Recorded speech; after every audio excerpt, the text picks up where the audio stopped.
First आपका है when minimum rent account is when no minimum rent account is open, कि हमने नहीं उसको ओपन करना है। फर्स्ट मेथड कि ओपन ही नहीं करना अकाउंट, तो अकाउंट में बाद में कराऊंगी, पहले आपने जर्नल एंट्रीज लर्न करनी है।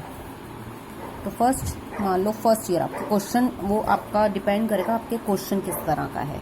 तो हम एज्यूम करेंगे जर्नल एंट्रीज में कि कोई एक साल ऐसा है जिसमें शॉर्ट वर्किंग हुई है, दूसरा साल कोई ऐसा है जिसमें सरप्लस हुआ है, जिसमें फिर हमने उसको रिक्रूटमेंट भी करना है, अनरिक्रूटमेंट में भी डालना है। तो पहला साल ऐसा होता है जिसमें शॉर्ट वर्किंग हो भी सकती है, नहीं भी हो सकती है, वो क्वेश्चन टू क्वेश्चन डिपेंड करेगा। लेकिन मैं जर्नल से आपको एंट्रीज सिखाऊंगी, उसमें सारी चीज़ें आ जाएंगी। तो हम पहले लेके चलते हैं, मान लो फर्स्ट ईयर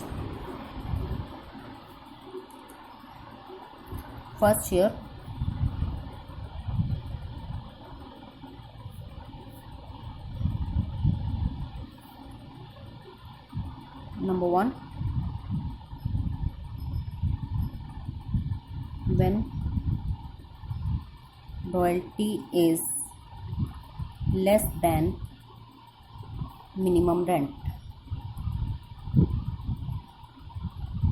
तो royalty is less than minimum rent, मान लो पहला साल ही है जिसमें शॉर्ट वर्किंग हो रही है। Royalty account debit, short working account debit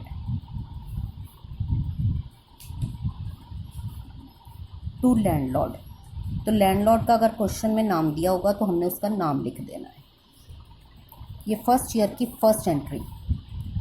पहला साल एक ऐसा साल अज्यूम किया मैंने जब आपकी शॉर्ट वर्किंग हो रही है, when the royalty is less than minimum rent. आपने लर्न भी ऐसे ही कर लेना है कि when royalty is less than minimum rent, कि रॉयल्टी अगर मिनिमम रेंट से कम है तो एंट्री आ जाएगी royalty account debit, short working account debit to landlord. उसके बाद हमने लैंडलॉर्ड को पेमेंट करनी है। For the payment made to landlord, तो उसकी एंट्री आ जाएगी लैंडलॉर्ड अकाउंट डेबिट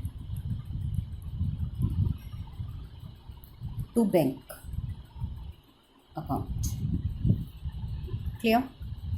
पहले आपने रॉयल्टी वाली एंट्री करनी, जब मैं बॉक्स वो हमने टेबल बनाया उसके थ्रू बाद में लर्न करवाऊंगी, लेकिन पहले आपने थोड़ा सा समझ के इसको करना है। अब उसके बाद है लैंडलॉर्ड को पेमेंट कर देनी है। और तीसरी एंट्री पहले साल में होगी जो है कि transfer of actual royalty, for transfer of actual royalty to P&L account, क्योंकि वो आप लेसी के लिए तो खर्चा ही रहेगा, तो वो उसको P&L अकाउंट में ट्रांसफ़र कर देता है। P&L अकाउंट डेबिट, या फिर अगर वो मैन्युफैक्चर कर रहा है कोई चीज़ तो प्रोडक्शन अकाउंट भी आ सकता है, प्रोडक्शन अकाउंट डेबिट। तो ज़्यादातर हम इसी को यूज़ कर लेते हैं, P&L अकाउंट डेबिट को to royalties account, to royalty account. तो पहले रॉयल्टी हमने डेबिट की है, लास्ट में उसको क्रेडिट कर देना है, P&L को डेबिट कर देना। तो ये देखो क्लियर, ये हो गया पहला साल कि when the royalty is less than minimum rent. अगर सेम दूसरे साल में भी यही कंडीशन है, दूसरे साल में भी आपकी शॉर्ट वर्किंग हो रही है, तो फिर यही आपकी आ जाएगी royalty short working to landlord. ठीक है, तीसरा साल है तो तीसरे साल में भी आएगी, वो क्वेश्चन टू क्वेश्चन डिपेंड करेगा। अब मैं अज्यूम कर रही हूँ सेकेंड ईयर ऐसा साल when there is a surplus। clear? when there is surplus, ये मैं ऐसा साल आपको जूम करने के लिए डाल रही हूँ। तो इसका मतलब है when royalty is, इसमें फर्स्ट एंट्री क्या बनेगी, when royalty is more than minimum rent।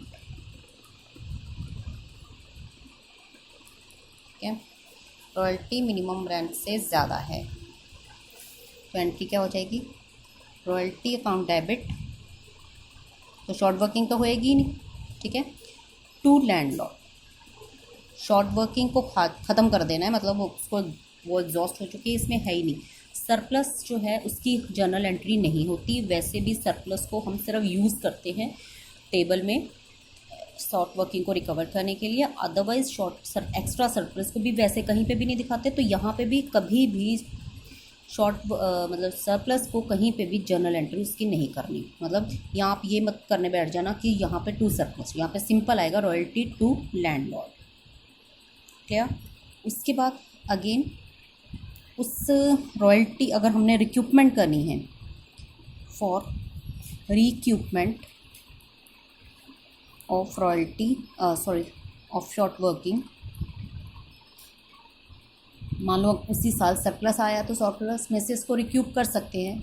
अगर उसी साल हम रिक्यूप कर रहे हैं तो हमारी एंट्री जो है वो आ जाएगी लैंडलॉर्ड अकाउंट डेबिट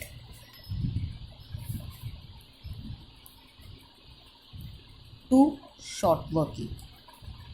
लैंडलॉर्ड जो है वो उस शॉर्ट वर्किंग को रिकवर करेगा सरप्लस में से और फिर उसको पेमेंट की जाएगी फॉर पेमेंट टू लैंडलॉर्ड।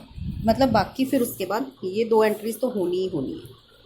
पहली भी होनी है, पहली ये होनी है कि अगर शॉर्ट वर्किंग है तो ठीक है डाल दोगे, नहीं है तो सिंपल ये ऐसे बन जाएगी रॉयल्टी टू लैंडलॉर्ड। अगर शॉर्ट वर्किंग क्वेश्चन में है तो royalty short working to landlord, अगर नहीं है तो रॉयल्टी टू लैंडलॉर्ड। इसका मतलब है सरप्लस है, या कई बार होता है ना सरप्लस होता है ना शॉर्ट वर्किंग, तब भी यही एंट्री आनी है। तो उसके बाद शॉर्ट वर्किंग अगर रिक्यूप हुई है तो लैंडलॉर्ड टू शॉर्ट वर्किंग, उसके बाद लैंडलॉर्ड को पेमेंट करनी है। तो एंट्री उसकी हमने पहले भी यह लर्न कर लेनी है, landlord account debit to bank. फिर चौथी entry, fourth entry for transfer the actual royalty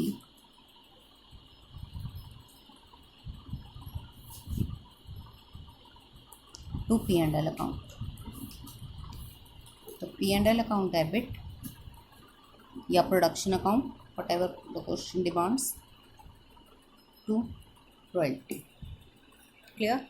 एक तरह से ये रिपीट होती रहेंगी, जिस जिस साल में शॉर्ट वर्किंग होगी उस साल में ये वाली रिपीट होगी, जिस साल में रिक्यूपमेंट कर रहे हो उस साल ये वाली आती रहेगी। ये तो होनी ही होनी है, ठीक है। उसके बाद है एक्स्ट्रा में मैं बता रही हूँ, मान लो थर्ड ईयर है, सेम थर्ड ईयर में आपका अनरिक्यूपमेंट हो रहा है, मान लो सरप्लस नहीं बचा, यहाँ पे जितनी शॉर्ट वर्किंग थी रिकवरी नहीं हुई है या जो भी रीजंस रहे हैं, अगर फर्स्ट एंट्री सेम रहेगी, अगर royalty to landlord second entry की जगह पे आएगी। सेकेंड एंट्री अगर हुई है तो मान लो वो भी अगर शॉर्ट वर्किंग की आपने की है रिकवरी की तो बीच में आ जाएगी। उसके बाद लास्ट की फोर्थ, थर्ड एंड फोर्थ तो है वो सेम रहेंगी, ठीक है।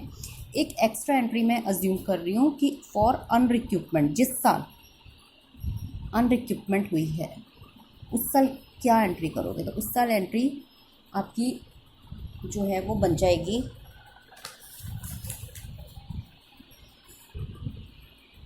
उस साल आपकी एंट्री आ जाएगी P&L अकाउंट डेबिट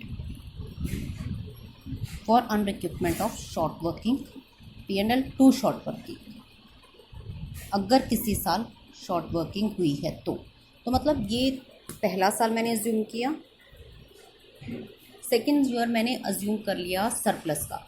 आप क्वेश्चन में अगर चेक करते हो या अपनी बुक से जर्नल एंट्रीज करते हो तो उसमें उन्होंने लंबा बना के बताया हुआ है, आपकी बुक में भी वैसे दी हुई है, ये देखो पेज नंबर 4.4 पे दी हुई है आपकी।